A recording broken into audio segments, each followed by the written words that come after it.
حضرت آدم علیہ السلام کے ہمیشہ جڑویں بچے پیدا ہوئے سوائے حضرت شیش علیہ السلام کے۔ حضرت آدم کے یہی نیک و پاک بیٹے سرور کائنات آقائے دو جہان حضرت محمد صلی اللہ علیہ وآلہ وسلم کے جد امجد ہیں، جن کو اکیلے پیدا کرنے کا مقصد یہ تھا کہ حضور صلی اللہ علیہ وآلہ وسلم کے جد امجد کی پیدائش میں کوئی شراکت دار نہ ہو جائے۔ حضرت آدم علیہ السلام کی وصیت کے مطابق حضرت شیش علیہ السلام کے ذریعے صلب مصطفیٰ صلی اللہ علیہ وآلہ وسلم پاک بیویوں میں منتقل ہوتے ہوتے حضرت عبداللہ تک پہنچا۔ امام بقی حضرت عبداللہ بن عباس رضی اللہ تعالیٰ عنہ سے روایت کرتے ہیں کہ نبی کریم صلی اللہ علیہ وآلہ وسلم نے فرمایا، میں زمانہ جاہلیت کی کسی برائی سے مطلع نہیں، حتیٰ کہ میں ہمیشہ اسلامی نکاح سے ہی پیدا ہوا۔ اور حضرت سیدنا مولا علی سے مروی ہے کہ حضور پاک صلی اللہ علیہ وآلہ وسلم نے فرمایا، میں نکاح سے ہی پیدا ہوا ہوں، صفحہ جاہلیت سے نہیں، یہاں تک کہ حضرت آدم علیہ السلام سے لے کر اب تک میرے ماں باپ کبھی جاہلیت کے زنا صفحات کے قریب تک نہیں گئے۔ ایک اور حدیث میں فرمایا، آقائے حق تعالیٰ نے ہمیشہ اصلاب طیبہ سے ارحام طاہرہ مہذبہ میں منتقل فرمایا۔ ان میں سے جب بھی دو قبیلے بنتے تو مجھے بہترین قبیلے میں رکھا جاتا۔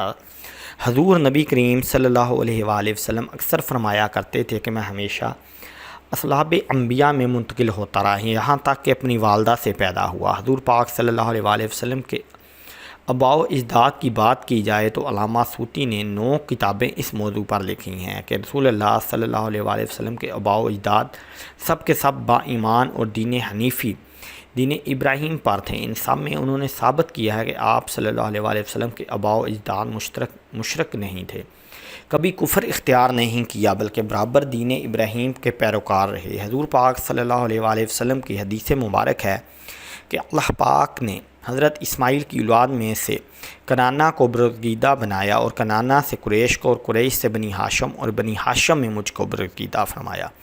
روایت ہے نبی کریم صلی اللہ علیہ وآلہ وسلم کے والد حضرت عبداللہ بے حد حسین و جمیل تھے۔ ان کے حسن کا چرچا پورے عرب میں مشہور تھا، چرچا ہوتا بھی کیوں نہ، آخر کے چہرے والے مصطفیٰ صلی اللہ علیہ وآلہ وسلم کے باپ جو بننے والے تھے۔ قریش کی عورتیں حضرت عبداللہ کے حسن و جمال کی طالب بن کر سر راہ نکلا کرتی تاکہ ان کو اپنی جانب متوجہ کر سکے۔ اہل کتاب بعض نشانیوں اور علامات سے جان چکے تھے کہ نبی آخر الزمان حضرت محمد صلی اللہ علیہ وآلہ وسلم کا وجود گرامی حضرت عبداللہ کے سلب میں ودیت ہے، اسی لیے وہ حضرت عبداللہ کی جان کے دشمن ہو گئے۔ اصل میں وہ چاہتے تھے جیسے انہی کے خاندان میں نبی ہوتے آئے ہیں اب بھی ایسا ہی ہو، وہ آخری نبی بھی انہی کی نسل سے ہو، اس لیے انہوں نے حضرت عبداللہ کو شہید کرنے کا منصوبہ بنایا۔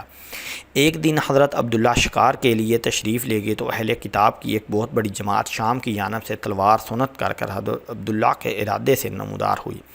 حضور صلی اللہ علیہ وآلہ وسلم کی والدہ مائدہ کے والد حضرت وہب بن مناف بھی جنگل میں موجود تھے۔ انہوں نے دیکھا کہ چند سوار جن کی شکل و صورت اس دنیا کے لوگوں سے مشابہ نہ تھی غیب سے ظاہر ہوئے، اور وہ اس حملہ آور گروہ کو حضرت عبداللہ کے آگے سے دور کرنے لگے۔ وہب بن مناف نے گھر آ کر اپنے گھر والوں سے کہا، میں چاہتا ہوں کہ اپنی بیٹی آمنہ کا نکاح حضرت عبداللہ بن عبد المطلب سے کر دوں، اور پھر یہ بات اپنے دوستوں کے ذریعے حضرت عبد المطلب کی خدمت میں پہنچائی۔ حضرت عبد المطلب یہی چاہتے تھے کہ عبداللہ کی شادی ہو جائے۔ اس سلسلے میں وہ کسی ایسی عورت کی جستجو میں تھے جو شرف حسب نسب اور عفت میں ممتاز ہوں۔ آمنہ بنت وہب میں یہ صفات موجود تھی۔ عبد المطلب نے اس رشتے کو پسند کیا اور حضرت عبداللہ کا ان کے ساتھ رشتہ طے پا گیا۔ اس رشتے کے بعد اور نکاح سے پہلے حضرت عبداللہ کو بہت سی عجیب واقعات کا سامنا کرنا پڑا، جن میں بہت سی غیر عورتوں نے آپ سے ناجائز تعلقات، جبکہ کچھ نے تو نکاح کرنے کی بھی سر توڑ ناکام کوششیں کی۔ ایک دفعہ خانہ کعبہ کے پاس کھڑی ایک عورت کے پاس سے حضرت عبداللہ گزرے تو وہ ان کا حسن دیکھ کر آپ پر فدا ہو گئی۔ بنی اسد کی یہ عورت آپ کو ڈھونڈتے ڈھونڈتے آپ کے گھر پہنچ گئی اور آپ سے کہنے لگی، میں آپ کو 100 اونٹ تحفے میں دوں گی اگر آپ مجھ سے نکاح کر لیں۔ حضرت عبداللہ نے اس کو صاف انکار کر دیا۔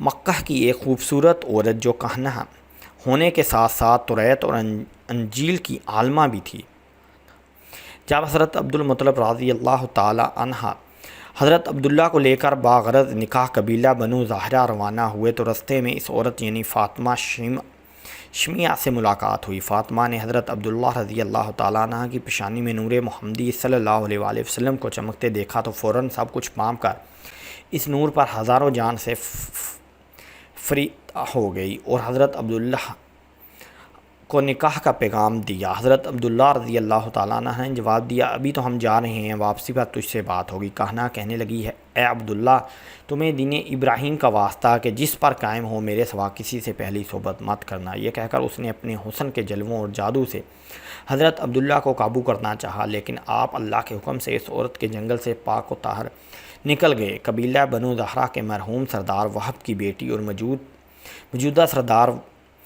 وہیب کی بھتیجی بی بی آمنہ کی اعلیٰ ترین سیرت و کردار کے چرچے زبان زرد خاص و عام تھے۔ آپ رضی اللہ تعالیٰ عنہ بھی حضرت عبداللہ کی مانند حسین سیرت، حسن و صورت کا مکمل اور بے مثل نمونہ تھی۔ حضرت عبداللہ اپنے والد کے ہمراہ قبیلہ بنو زہرہ پہنچے۔ یہاں عبدالمطلب رضی اللہ تعالیٰ عنہ اپنے لاڈلے بیٹے کے ساتھ حضرت بی بی آمنہ رضی اللہ تعالیٰ عنہ کے نکاح کی خواہش کا اظہار کرتے ہیں۔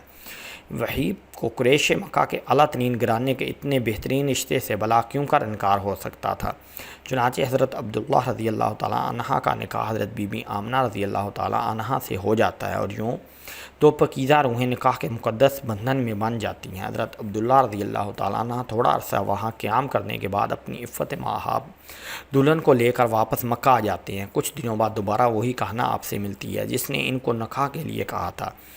جب اس عورت نے حضرت عبداللہ کی پیشانی میں وہ نور مبارک نہ پایا تو چیخنے چلانے لگی۔ وہ ان سے کہنے لگی کہ پہلی مرتبہ میرے پاس جانے کے بعد تم نے کسی عورت سے صحبت کی ہے؟ آپ نے فرمایا، ہاں، میں نے بی بی آمنہ بنت وہب سے نکاح اور زفاف کیا ہے۔ وہ عورت کہنے لگی، اب مجھے تم سے کوئی سروکار نہیں، میں تو اس نور مبارک کی خواہشگاہ تھی جو تمہاری پیشانی میں جلوہ افروز تھا، اب وہ دوسرے کے نصیب میں چلا گیا۔